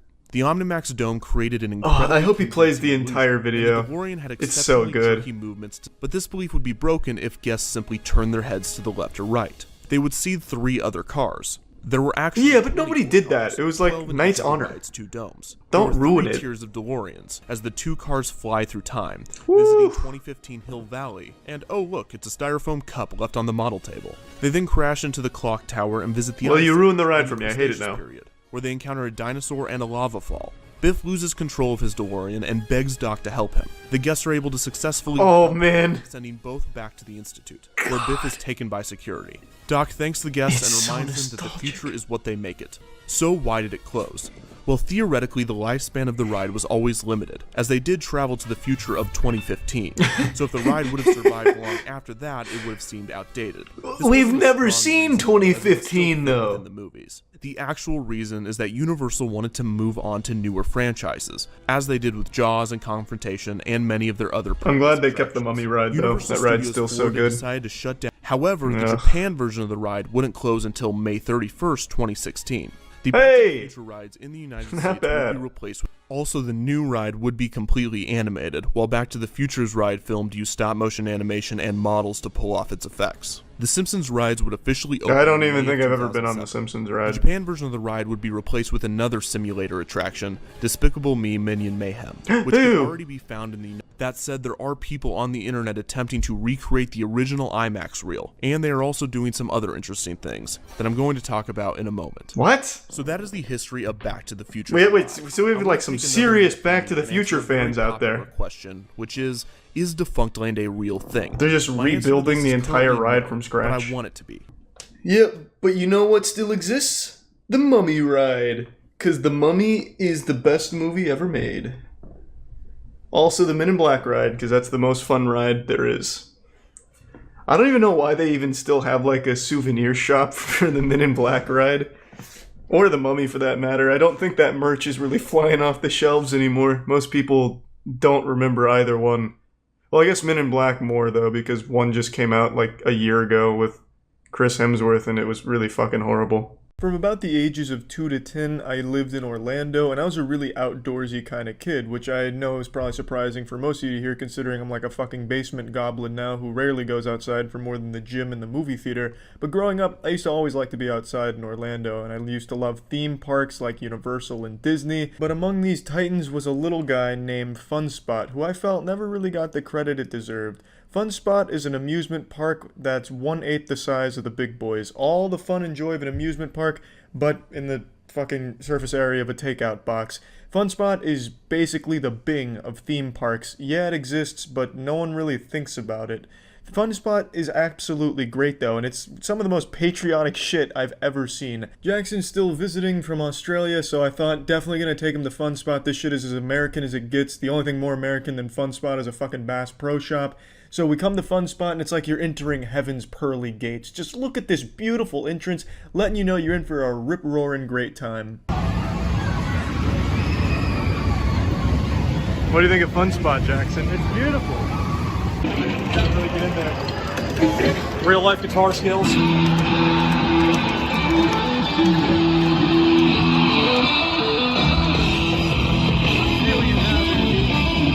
This is putting a little cream in your jeans, I bet. Hadn't seen Guitar Hero since I was in fucking high school, but was still able to crank out some incredible combos on expert mode. I can't let the audio of the song play much longer because I don't want to get a copyright strike here, but I'd like to point out that this Guitar Hero controller is extremely fucked up. It's like Thor's hammer. It's extremely heavy. I don't know what it's made out of, adamantium or some shit, but it's super heavy. The buttons are extremely sticky. I felt like I was playing the game in slow motion there. The buttons were covered in fucking maple syrup.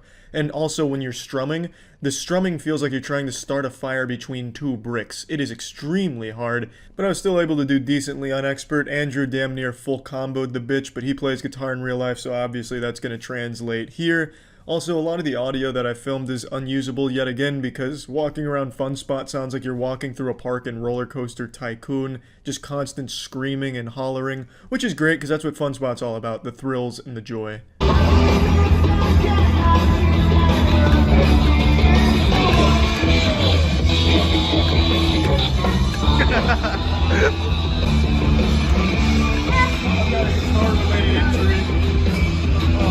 What happened after that, Tam? I was shredding too hard. Shredding Good too job, hard. Tiana. Good job, Tiana. Get the screen. It's the guitar's made out of a Nintendo screen. Yeah. Oh, yes. 93% to 68. God, it's like literally playing a block of cement. Yeah, the strummer is way more stiff, probably so people can't break it. It's not fun. Jesus. It is not fun. I had to slap that shit really hard like I was trying to teach it a lesson. Have you enjoyed your... I love it. America Fun Spot in America is the best fun spot in America. That's not even sponsored. I like that. What a guy. After Jackson picked out his favorite United States of America hat, we decided to walk around for a bit and decided not to go on any of the go-karting tracks or roller coasters and instead settled on the most important attraction at Fun Spot, perhaps the most important attraction across all of theme parks, the American Funhouse. The America experience condensed into a short 3-minute walk-through wacky adventure. There's no doping. It's the integration line, Jackson. Baptism by freedom. Oh, Jesus, bro, what the fuck? I'm so glad I'm not claustrophobic. Holy fuck. Oh my lord. Oh my god. Watch out, Jackson, there's a fighter jet behind you. Oh, fuck. What is this? Oh. God, this is nuts. It's the quicksands of Colombia. Oh, careful, Jackson. It's like a wipeout course. It's the Tetris wall of America. Watch out for the Apache. Oh, Jesus Christ. It's crowd control. The T-gas. It's the upstream saloon, Jackson. Smell my American law. Oh, it's Freedom Parks. See his ass. I see it in all its glory. It's a trap door. It's gonna die, Jackson. It's like Dark Souls. You just have to take a leap of faith, like those who first colonized it. Like the Pilgrims.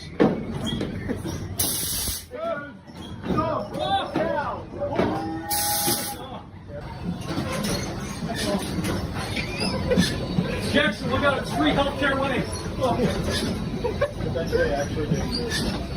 Be careful, Jackson. Jackson, do you have insurance? What is this? God. Danny's been caught in the trap. In the washing. It's like a scene out of Austin Powers. How is this more nauseating than all the rides? This is the price of freedom. Our forefathers did it, and now Jackson is too. I avoided the trap downstairs, but I'll take the more adventurous route this time. Yes, this has killed many a man. Careful, Jackson. He's done the impossible. Where's my citizenship? Freedom, Jackson. It's the slide of broken backs. That's what that is. All right, we're going one at a time. Don't kill. I'm not doing that. I'm taking the stairs.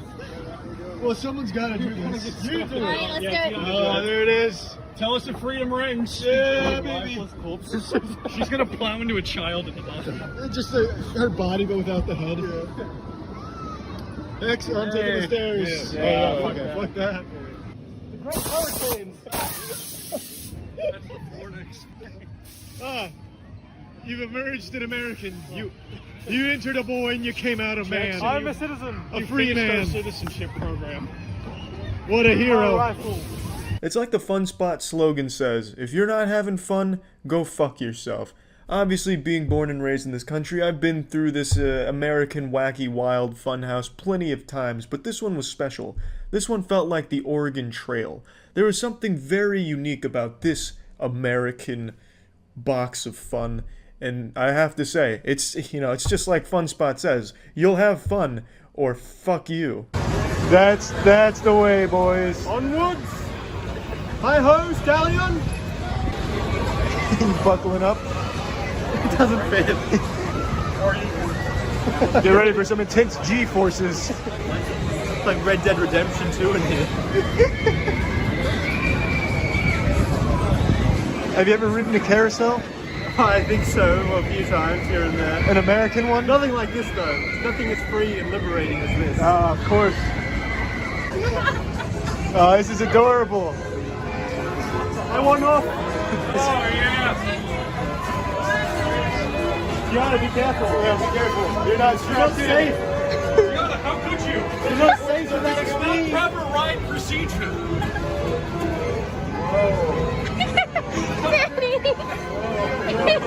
I swear to God, there is nothing more American than riding a dirty, filthy carousel with some 4-year-old shit streaks run across the back of the horse. That is what I needed to show Jackson, and I was happy Fun Spot was able to accommodate with perhaps one of the most patriotic carousels merry-go-rounds I have ever seen in all of my days. Hey, Jackson, do you want a photo with Freedom Flyer? Everyone's favorite Avenger? Freedom Flyer. First taste of American freedom.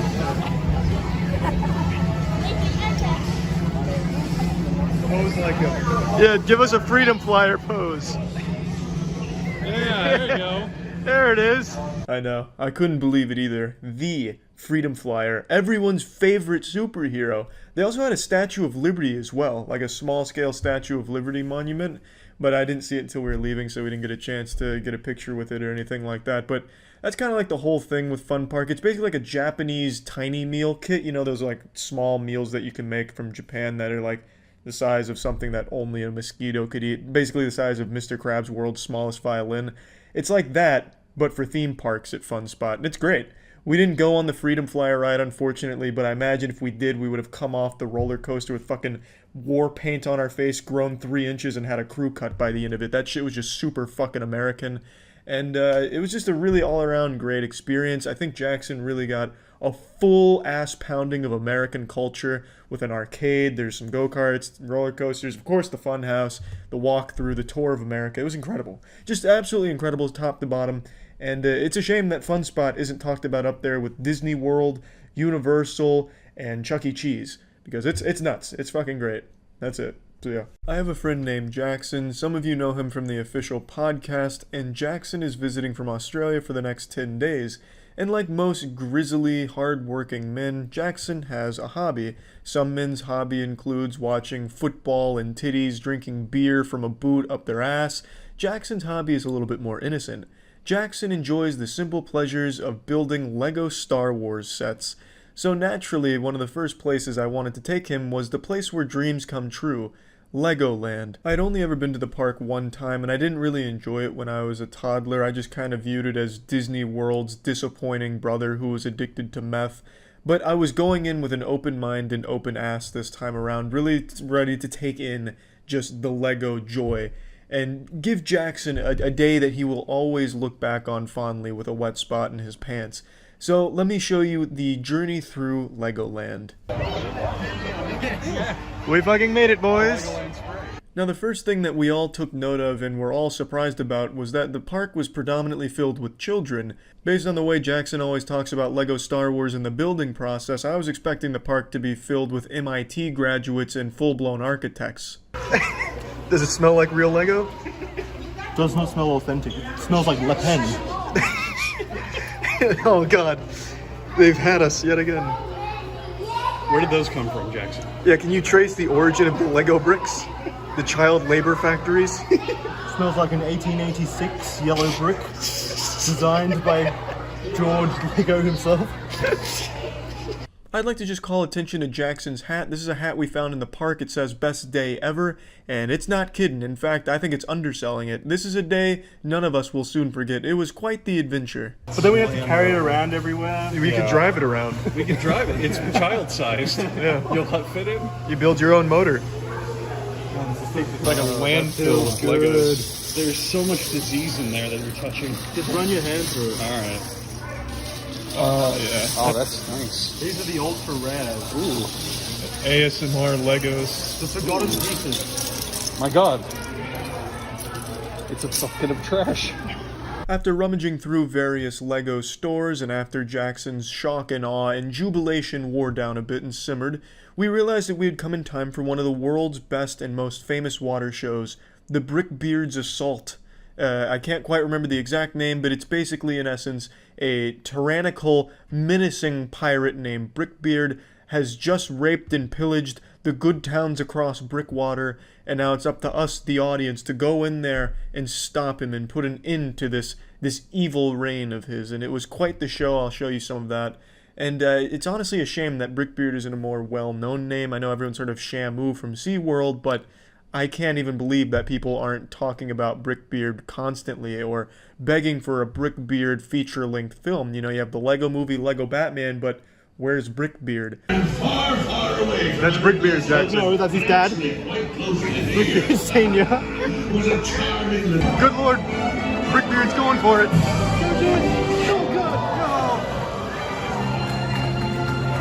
They need volunteers, Jackson. You can fight Brickbeard. Let me fight Brickbeard. You can liberate Brickwater. You get a kiss from Captain Miranda. So just in case there's a few people out here who haven't seen this show for some reason, I'll go ahead and give you a bit of the narrative. So Brickwater has been subject to the unbelievably hostile reign of Brickbeard. And the things he's done to them is just reprehensible. We damn near lost an audience member to Brickbeard with a public beheading. And what you're seeing here is the Imperial Lego attack force, the Imperial soldiers that are willing to stand up to Brickbeard. These are our heroes, and these are the people that we get behind, along with the leadership from the one, the only, Captain Miranda, and her sidekick, Salty. I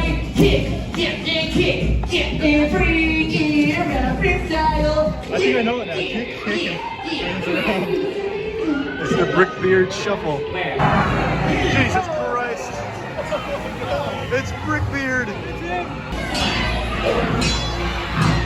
Oh, come on, Miss Miranda, you can do it! Free the bait from the tyranny of Brickbeard! How did just how did Brickbeard even conquer the seas with that kind of attitude? Luckily, we were able to emerge triumphant here in the battle against Brickbeard, and it was entirely due to the incredible leadership of Captain Miranda and the tenacity of the 7 of us who went. I think if we weren't in the audience there, this could have turned out very differently and far worse for the harbor and the people of Brickwater. So luckily we attended the 12:15 show and pretty much saved the day. After we defeated the Scourge of the Sea, we walked around the park a little bit, some more photos of course, because this is a very special day for Jackson. We toured some of the miniature areas filled with Legos, to which Jackson couldn't believe the craftsmanship of the master builders on the premises. And it was just truly an eye-opening experience. The things you can do with Legos are far beyond what I thought capable. I didn't even think science could extend this far, let alone Legos. I know that craftsmanship anyway. Hit the button. Who built that one, Jack? Jay the Brickman, I believe. It's attacked! Jay the Brickman's done it again! We also got to see some of LEGO's most famous characters. There's this guy sitting on a bench here looking like the album cover to a lo-fi hip-hop groove. Or perhaps Lil Pump if he was translated into the Simpsons universe. We even got to see Rey from Star Wars. I tell ya, I've never seen Jackson so excited and nervous at the same time. Now I bet you're wondering, Charlie, Dagnabbit, why haven't you gone on any rides? Why haven't you shown us any of the thrills at Legoland? Well, fuck you. We can't go on those rides because we're too old. The rides were exclusive to 13 years and younger. You aren't allowed on most of the rides as an adult, which does make a lot of sense when you see the scale of some of the rides. For example, they had a Ford driving course, which I thought would be appropriate for Jackson since he doesn't drive and doesn't have a license. I thought maybe we could get in there with the training wheels on it, the Ford driving course for 4-year-olds, and maybe get him behind the wheel and get comfortable enough to start taking it to the next level. But you can't. It's for children. There was only 2 rides that we were allowed to do, but the wait was around 80 minutes, so it probably wasn't worth it to do that. But I'm not bothered by it because I think the real fun and the real thrill is the memories you build with those around you when you attend the Legoland. And that being said, we definitely saw some things on this journey we didn't expect to see. And what do you got there, Jackson? I believe this isn't legitimate Lego, but I might need to go in for a taste test first. Naturally. Like any good specialist. And it wasn't just Jackson having all the fun. Even Andrew got to meet one of his heroes at Legoland. Alright, Charlie. How's your Legoland experience? Beyond words. I'm still rattled from Brickbeard. You're doing so good, Jackson. I've been practicing. Oh, but look at these fine master builder hands. That's the best J I've ever seen. Look at that technique. You want color cooperation? Oh no, everyone, it's too rectangular. I need another 6-piece, anyone? I need the perfect length. All in all, I'd say the adventures we shared at Legoland will last a lifetime, and I think it's very clear now why Legoland has earned its title as the happiest place on Earth. That's it. See ya.